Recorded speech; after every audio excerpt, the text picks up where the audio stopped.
Well, welcome to part 2 of hypertension. We're going to talk about the others.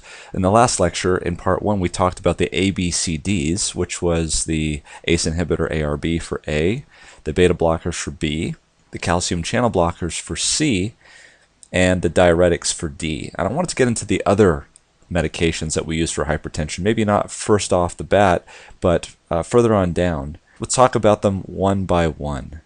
And so the others is what we'll be talking about today. The first one I want to talk about is the alpha blockers. So alpha blockers. And they do exactly what they say. They block the alpha receptor, particularly the alpha 1 receptor. So in the peripheral vasculature, you've got two things that can happen. You can have vasoconstriction or you can have vasodilation. And the vasoconstriction is mediated by an alpha 1 receptor, whereas the vasodilation is mediated by the beta receptors. Now, you should know, just as a way of reminding you, that there's a medicine out there called dobutamine. Just as a way of reminder, if you want to have more information about this, look back at our septic shock lecture. Dobutamine is pure beta, which is great for the heart because it'll make the heart rate go up and beat more strongly, contractility goes up, but it also stimulates the beta receptor, which causes vasodilation. So that's why dobutamine is not really known as a vasoconstrictor or vasopressor, but more of a positive inotrope. But yet I digress. So let's go back to our alpha blockers. So if you've got alpha receptors on this peripheral vasculature, which is causing vasoconstriction, that's obviously going to increase your blood pressure. If I were to block those, I wouldn't get this vasoconstriction. In other words, I could cause vasodilation, which would reduce your blood pressure. So typically, these alpha blockers end in osin, or O-S-I-N. So prazosin, terazosin, all of these things are alpha blockers. Now, the thing to remember about alpha blockers, the thing that they will test you, is indications. Obviously, it's used as a blood pressure medication, but it's never really been shown to reduce mortality in congestive heart failure, in myocardial infarction. So really, there's no indication for reduction in incidence of myocardial infarction or congestive heart failure, but it does reduce blood pressure. So if you just want numbers to reduce blood pressure, it may be effective. The other thing that you should remember about alpha blockers is sometimes it can actually, as an alternative, also be used to prevent nightmares in PTSD. So they may ask you that on boards. The other thing to remember, probably the biggest thing to remember, is this thing, and it's a side effect called first dose hypotension. Now, the thing to remember about first dose hypotension is if your body's not used to taking it, you could really impair your body's ability to vasoconstrict. And this is important if, for instance, you're standing up. If you stand up, you need vasoconstriction so that all of the blood doesn't rush to your feet and not to your head and you could pass out. So that's really what you'll see is first dose hypotension or first dose orthostatic hypotension. As a result of this, we'd like to have the first dose taken right before bedtime. So take it what we call PO, orally, QHS. That means every night before bed, so that most of that first dose hypotension occurs while you're already laying down asleep. Now, the other thing you should know about these alpha blockers is really where they're mostly used. They're not really used a lot in hypertension. They're usually used in prostatic hypertrophy, or BPH, benign prostatic hypertrophy. It's benign in terms of the fact that it's not cancer. However, it can cause uropathy, obstruction, and kidney failure if it's not treated adequately. And the reason why it does this is for its very same principle, that it causes relaxation of not only, in this case, the blood vessels, but also the smooth muscle right before the urine comes out through the urethra. Okay, the next medication I want to talk about is a different class, although it sounds very similar, and that's the alpha 2 agonist. Now, you just said that, well, alpha 1 blockers are going to reduce high blood pressure. Why would an alpha agonist reduce blood pressure? Well, it's because of where it is. It's an alpha 2. And the key there is alpha 2. And probably the best example of this one is clonidine. Now, whereas the alpha that we were talking about before works on the blood vessels, the alpha 2 that we're talking about, those receptors are actually in the brain. Okay?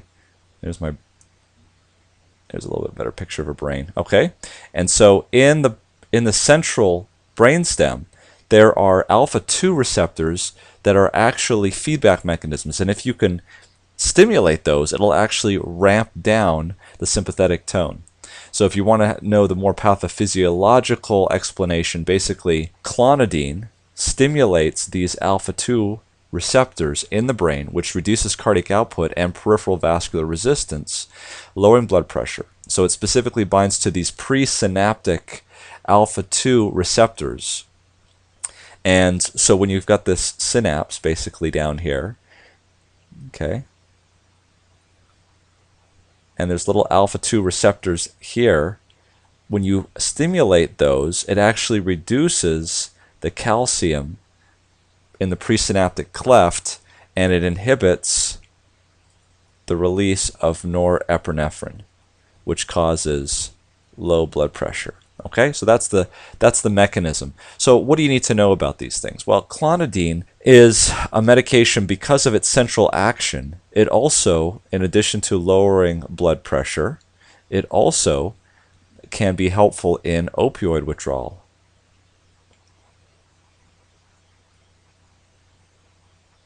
Okay, so that's something that it's also used for. It comes in two different forms. It can come in an oral form, PO, and it can also come topically as well, which may be helpful in patients who can't swallow pills or patients who are in the intensive care unit, things of that nature. Clonidine patch. Be aware, of course, that the clonidine patch is dosed Q week, whereas the PO is dosed TID 3 times a day. Okay? Now, as a result of all of this, you've got to remember that because it acts centrally, you have a big problem with withdrawal of the medication. Think about this on exams where you've got a patient that came in with clonidine and it wasn't continued, and as a result, the patient becomes, what would they become? They would become hypertensive and also tachycardic. So be aware of that. So that's clonidine. It's got a number of uses. It can also be used for, as I mentioned, opioid withdrawal, heroin withdrawal, those sorts of things. But it's also used in hypertension, so just be aware of it. I think those are the key points that you should know. Okay, let's talk about nitrates. I'm sure you've heard of nitrates before. Nitrates are pretty cool. So let me kind of draw what we're talking about, what nitrates are used. First of all, they are used for blood pressure, of course, but they cause vasodilation. And specifically, they cause more, and this is the key here, venodilation. Although they do cause vasodilation too. Why is this important? This is important because of perfusion to the myocardium. Let me explain. So what you have here is you've got myocardium. Okay, and here you have the arterial side, and it's going in to feed the myocardium. Okay, and then where does it come out? It comes out to the veins, and it collects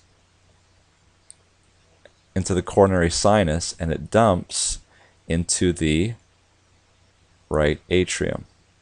So if you want to get more oxygen perfusion to the myocardium, it's going to be dependent on the flow to the myocardium, so this myocardial tissue.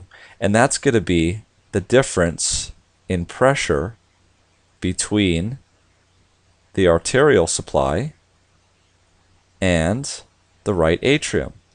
Anything we can do to increase the pressure in the coronary arteries with respect to the right atrium is going to improve myocardial oxygen supply.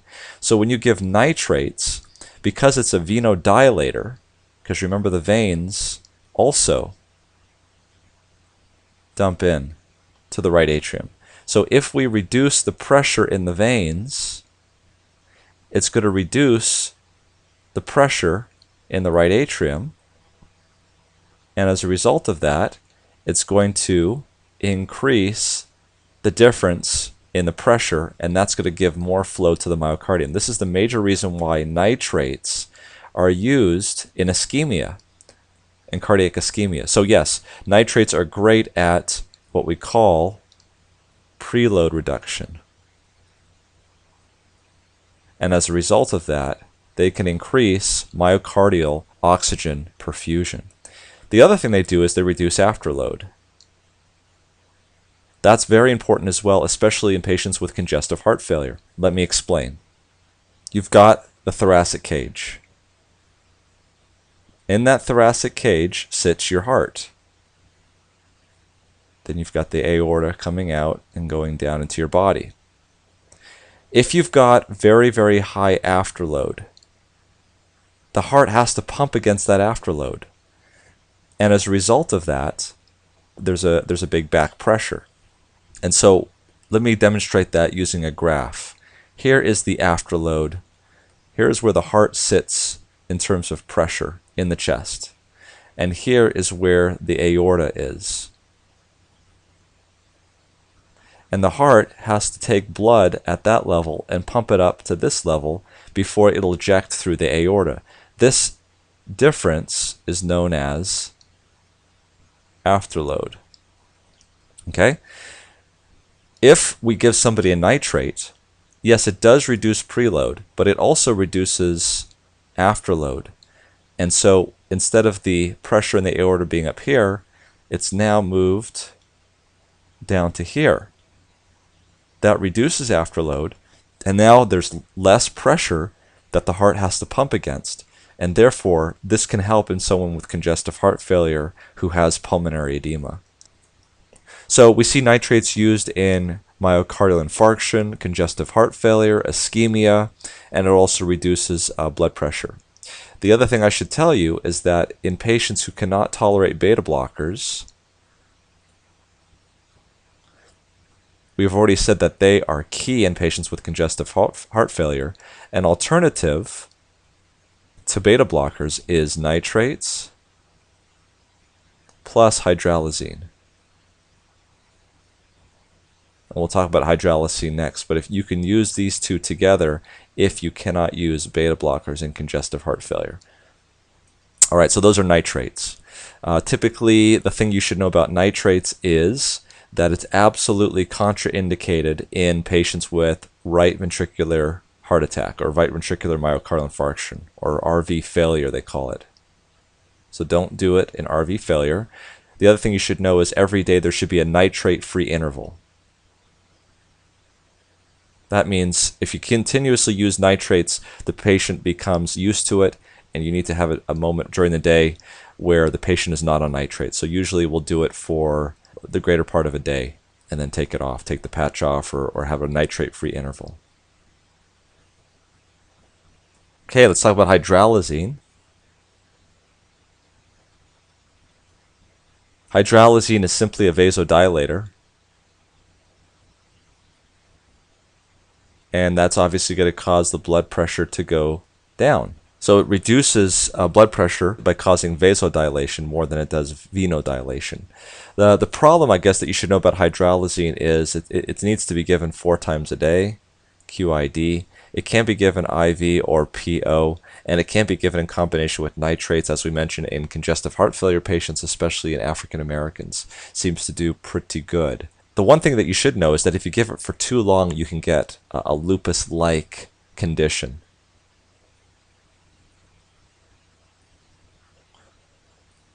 Which goes away with withdrawal. So it does go away.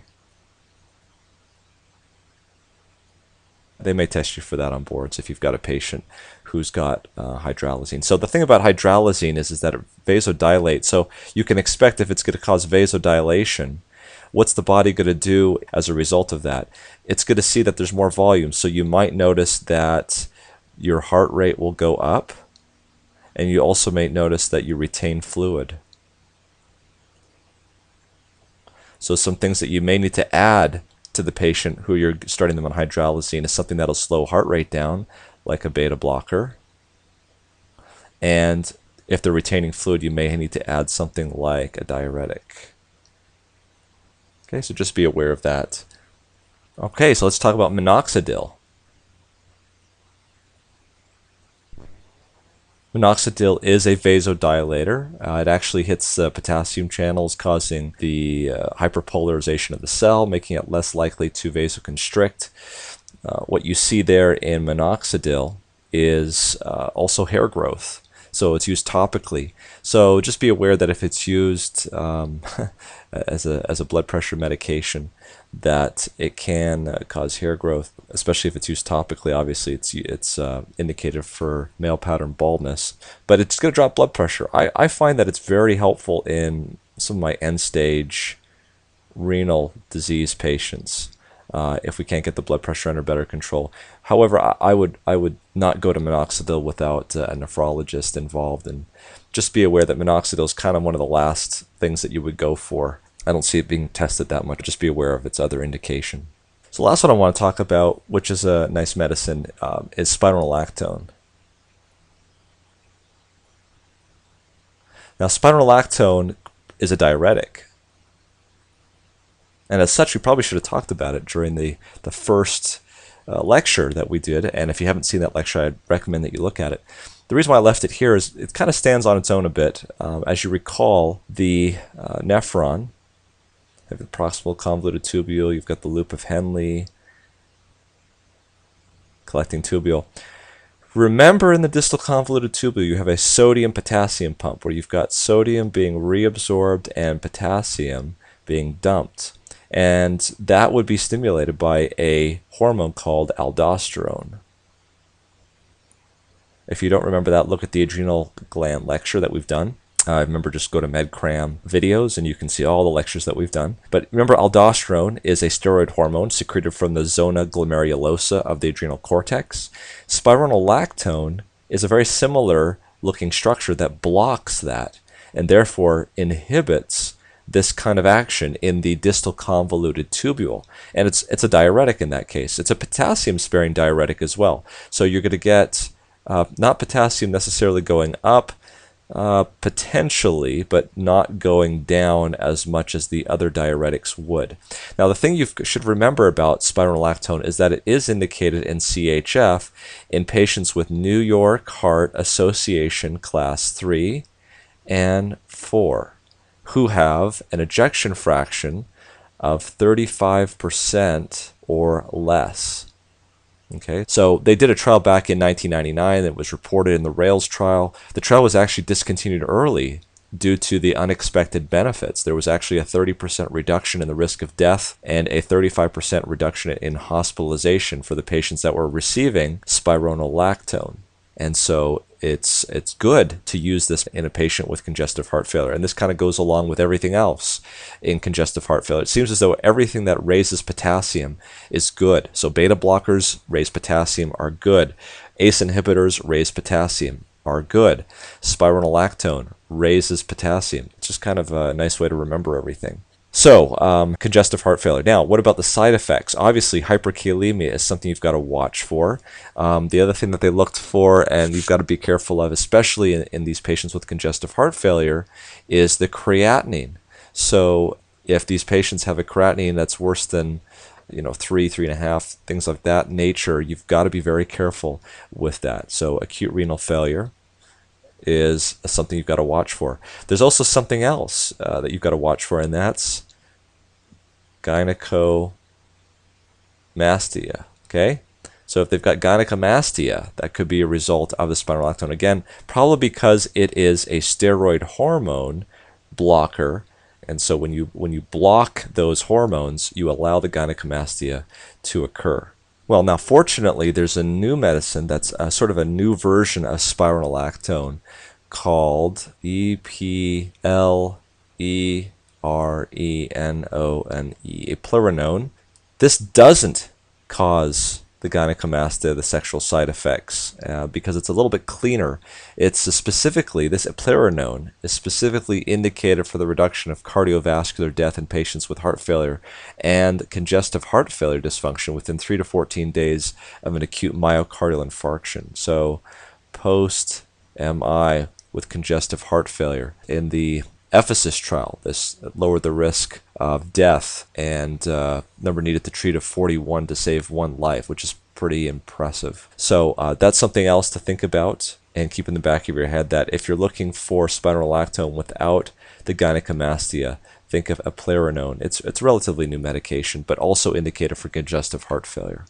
So we've talked about, in hypertension, we've talked about what defines it, what the indications are for treating it. And again, I want to emphasize that all of these things can reduce blood pressure, but you want to match up what the patient's diagnoses are with the right type of medicines to use so that you can maximize the benefit and minimize the side effects. And I think that's what they're going to be testing you on the test, and knowing the side effects. So please go ahead and look at some of the other lectures, and we will continue. Thanks very much for joining us.